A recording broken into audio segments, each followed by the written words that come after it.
Syria is a country I know well and love. It's been the strongest, almost the last remaining Arab opponent of a surrender deal with Israel.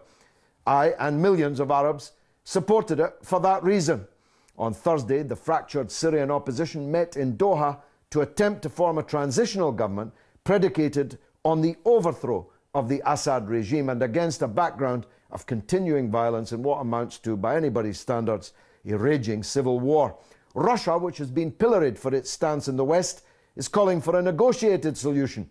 Not much wrong with that, but the rebels' backers, like those Friends of Liberty, Qatar and Saudi Arabia, as well as Turkey, say no, clearly scenting victory. Now, my studio guest is Jonathan Steele.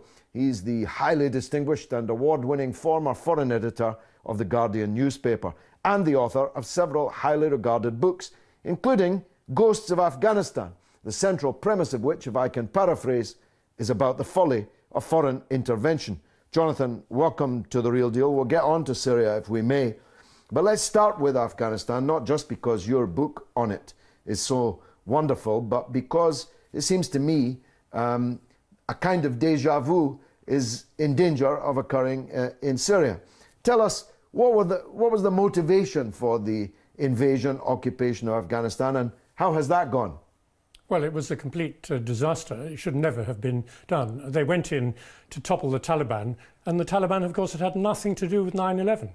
They wanted revenge, but they hit the wrong people. If they were wanting to go after al-Qaeda, there was no need to occupy Kandahar, Kabul, kick out the Taliban, and do what exactly was going to happen again in Iraq, provoke armed resistance by local people against a foreign invader. And what do you think the death toll has been in Afghanistan? I have never seen a proper evaluation. It seems like nobody counts the dead in Afghanistan. You got any ballpark figure? It's very hard to tell because, I mean, as you rightly point out, there was a thing called the Iraq body count for Iraq, which was very carefully trying to tabulate every single death of a named person by talking to the families and going through media reports and so on. There's no such thing as the Afghan body count. We just don't know. It's probably 50, 60,000 or so since the invasion in 2001. And of course, still continuing. I mean, for all the talk amongst Western politicians about withdrawal's still a long way away. The battles are still raging. The Afghan people who resisted every occupier, from Alexander the so-called Great and to George W. Bush, who was far from Alexander the Great, and now beyond into the Obama, now Cameron era. The resistance continues. Is your sense that the resistance is getting stronger? I think so, yes, and it will. And of course there's a massive confidence trick being played at the moment because the Western electorates in the US and in Britain are being told that at the end of 2014 combat troops will leave Afghanistan. Well, it's not true because Obama has plans, and Mitt Romney I think will continue it as well if he's elected, to keep US troops in Afghanistan after 2014. They'll disguise them with different names. They'll say they're trainers, they'll say they're logistics experts, advisors, whatever. But they'll still be uniformed American troops with guns. And of course the resistance will continue. And all of this to keep in power one of the most kleptocratic cliques ever known in international politics. The President Karzai, his family, his brothers, his colleagues, some of whom have been caught red-handed with bags full of tens of millions of dollars passing through foreign airports. I mean, are we paying not just in the blood of our soldiers, but paying with our treasure for these people? We're just trying to make corruption safe for this elite. That's all we're trying to do. I mean, it is pathetic, the amount of money that's been spent. And even now, with this alleged drawdown of troops being planned, they're still going to spend $4 billion a year on training or supplying, paying, bribing the Afghan National Army, so-called. So it's going to cost another $40 billion over the next decade. What's the denouement of this? When the official withdrawal takes place and a reduced number of foreign soldiers are in the country, disguised as other things, will the armed opposition to Karzai not just simply sweep back to power in Kabul and the whole thing will have been for naught? I think it'll be a civil war. I mean, it has been a civil war for about 37 years, which is, you know, the Soviet Union came in because there was a civil war and it backed one side and thought it could help them win, which it didn't. and the civil war will just revive. And as you point out, the Taliban will continue to fight. But now the Tajiks and the Uzbeks who live in the north and northeast of the country will fight back, I think. And whether the Taliban can capture Kabul again, as they did in 1996, I rather doubt. I think they're less strong than they were then.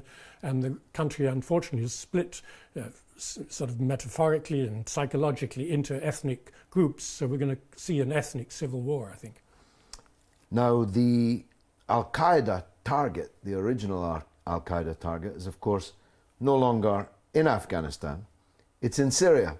But this time, it's working with the Americans. There was a flicker of Al-Qaeda, you'll recall, the US Defense Secretary said some 6 months ago, maybe 9 months ago, in Syria. That flicker has become a flame. It's quite clear from the modus operandi of the fighters that are combating the Syrian regime. It's quite clear from their rhetoric, it's quite clear from the chatter on their websites and so on, that just about every jihadist of the Al-Qaeda ilk is now taking the road to Damascus and not to convert to democracy, one presumes. No, they're coming in because it's a Shia regime. The regime of Bashar al-Assad is Alawite, which is a group partly from the Shia religion. And these people are fanatically anti-Shia. They think that they are complete infidels, basically, and we're seeing the same kind of killing. They want to continue doing that they did in Iraq 5 or 6 years ago when that was the target. Is there no sense, you're a very distinguished and experienced foreign correspondent, is there no sense in Washington of the dangers of this? I always make the point about Afghanistan. We'll come back to your book in a minute. These people didn't read Frankenstein to the end, because once you've created the monster, of course, because it's a monster, it by definition is no longer under your control. And the monster they created to fight the Red Army in Afghanistan became the authors of the disaster, the massacre on 9/11. Is there no sense of trepidation in Washington amongst policymakers in the State Department and so on about the new monster that they're making? I think there is, which is why people like James Clapper, the Director of National Intelligence, did go before a congressional committee and become really the first top official in the West to say Al-Qaeda is moving into Syria. Up to then it had been a secret that nobody dared mention, because everybody was saying these people are unarmed freedom fighters, you know, against this vicious regime in Damascus and so on. And when the evidence began to emerge that Al-Qaeda was there, nobody wanted to say anything about it, and Clapper was the first to say that, and I think he's worried. But the point is, as so often, the United States has a divided administration. There are different voices, some more hawkish than others, some more neocon than others. And I think you get people like Hillary Clinton, who are very keen on toppling President Assad because they think he's a tyrant and so on, and they feel he's lost his usefulness to them in the Middle East. And then you've got these people in the national intelligence who are a little bit more worried and so on. And then you've got Qatar and Saudi Arabia, the big allies of the United States, who are pushing really hard, and the US doesn't want to get into an argument with them. And so it's leading from behind, as they did in Libya, but basically supporting it and supplying some not only information, but information gathering equipment, satellite communications, and all the rest of it across the border from Turkey, obviously a NATO state, helping the militants. And the New York Times this week seemed to indicate that all of that's going to be stepped up. The US spokesman quoted memorably, I think, we're going for a controlled demolition of the Assad regime, quoted in the New York Times. But of course, controlled demolitions can go wrong. And I'm wondering if, in London, for example, Haig, who's never off the airwaves, threatening Syria with somebody else's army in the way that Mussolini used to do, is in the foreign policy establishment here no worries of a reprise of the Afghan experience? Well, I think there is some concern, but you know, they don't have the ultimate decision-making power. You know, it's obviously Washington that decides, and Britain goes along with whatever Washington does. But I mean, I think the real hypocrisy of it is that they support the Annan plan, they say, which calls for a ceasefire, political transition, democratic solution and dialogue and so on. And instead of that, they are totally one-sided, the West. They're completely anti the government of Syria. They're completely in favour of the rebels, arming them, as I've already mentioned, with so-called non-lethal equipment, backing the supplies of real lethal equipment by Qatar, Saudi Arabia and Turkey, and yet they say they support a political solution. It's nonsense. It is nonsense, and it surprises me because actually the Annan Plan gave these people much of what they claim, at least, to have wanted. A political transition, democratic elections, the end of one-party rule, and so on, all of which I am in favour of in Syria and everywhere. Myself, as indeed, of course, are you. However, people like us who oppose the Al-Qaeda insurrection in Syria, the foreign intervention in Syria, are characterized as friends of the Bashar al-Assad regime. And I just find that very, very difficult, not least because actually all of my political life I was against the Assad regime. But I'm even more against foreign intervention in other people's countries because of, in part, the experience that you chart in your book on Afghanistan. Just remind us of the title of the book and what the thesis of it is, because it seems to me applicable also to Syria. Well, I call it Ghosts of Afghanistan, the haunted battleground, because the mistakes that previous foreign invaders have made, particularly the Soviet Union, which I covered, I went 3 times to Kabul when the Soviets were there, are being followed now and repeated by the United States and by Britain, just failing to understand the culture and the traditions of the country and trying to impose something. Now, the tragedy is there is an issue of modernization. It is a very, very backward country in the sense that women's rights are completely suppressed in large parts, particularly in the rural areas. Now as before. Now as before. And so whenever you do, very often you get groups of Afghans that come forward and say, this, we cannot go on like this, we have to develop our country, we have to reform it, bring it into the 20th century or now the 21st century. And these people then get demonized by these completely reactionary, feudalistic tribal leaders and religious leaders in the villages and so on. And so they get resistance against them. And the Soviet Union came in to try and help with the modernization program. It didn't work because, of course, that only inflamed the resistance. It didn't work. It didn't work, Jonathan, but it was the only period in the entire history of Afghanistan when women were free. They were free. And we destroyed it. Actually, it was the Soviet occupation was much more popular than the American occupation because Kabul had no war in it. I used to go around Kabul, as I mentioned, during the Soviet occupation. There was no fear of anything. There were these blast walls and HESCO barriers and danger of suicide bombs. The Soviet diplomats would bring their families, wives and kids. There was a kindergarten in the Soviet embassy, a primary school and so on. Nowadays, all these British diplomats, American diplomats, they're paid hardship money. They don't bring their partners. They can't stay more than a few months at a time.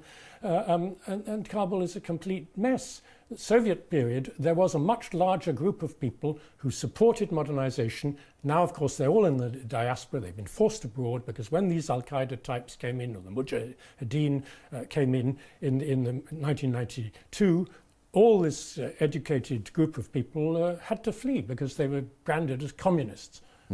Now, the publisher of the book is? Portobello Books. Portobello Books. It's a terrific read. I can testify to that. In the last few minutes then, what's going to happen in Syria? How's this going to end? I think it's going to get far, far worse before it gets better, because I think the political solution is out of the window. The West is pushing war. It's regime change by civil war. That's what they're doing.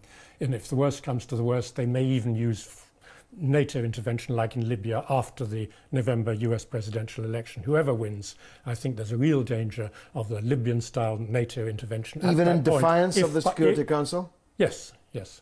Even if, as long as if Assad is still there by November this year, which is still obviously an open question. I mean, the tragedy is that there are people in Syria. In fact, there was a conference this week at the convent of San Egidio in Rome, which is a well-known mediation center of various civil society groups from Syria who want political solutions, who said no to violence. They said, please, to the Free Syrian Army, put down your guns and negotiate. But their voice is not heard. They're branded as toadies and stooges of the regime, even though they are genuine independent democrats who see the danger of civil war. But the Syrian regime is not weak. It will fight back, and it has powerful friends. I mean, what would the attitude of Russia, for example, be to a NATO war on an allied country after the Security Council has ruled one out? They would be completely furious, but I don't think they would intervene against it. They would just denounce it. And they would rightly use it around the world to say, look, we keep saying that this is not a unipolar world anymore. It isn't just one country, the United States and its allies, that control the world. There are other centres of power, and that is why we support international law, the United Nations. That's why we won't support a resolution demanding the use of force in Syria. And if the NATO people are foolish enough to go down the path of military intervention, they will only blacken their name even further around the world. And sharpen the contradiction between the emerging powers, especially China and Russia, and the West, pretending a new Cold War. Brazil and India, yes. And all these other countries that don't want any more this unilateral interventionism. The irony, on top of all the ironies, is that they seem to be prepared to accept some continuation of the Ba'athist regime in Damascus, but without Bashar. Well, any sensible person would want Bashar rather than the regime. He's better than the regime. But I think what they're trying to do is to keep the state structures, and I think that is good, because we don't want de-Baathification in Syria on the pattern that it had in Iraq, where it just became revenge against all the sort of apparatus because they were said to be collaborators with Saddam Hussein. And of course, you know, the structures collapsed. The army collapsed, the police collapsed, civil service collapsed, with the connivance of the colonial administrators put in by the US, Paul Bremer and others. But we don't want the same thing in Syria, even if the Assad family goes. So I think it's very good that there was agreement among the permanent 5 members of the Security Council in their meeting in Geneva at the end of June on this transition, which you mentioned: democratic elections, end of one-party rule, and no de-Baathification. Well, it's a gloomy perspective, but I fear a terribly realistic one. Jonathan Steele, former foreign editor of The Guardian newspaper in London, author of many highly regarded books. Thanks, Jonathan, for being with us. As Churchill said, jaw, jaw, rather than war, war. Not much sign of jaw, jaw these days.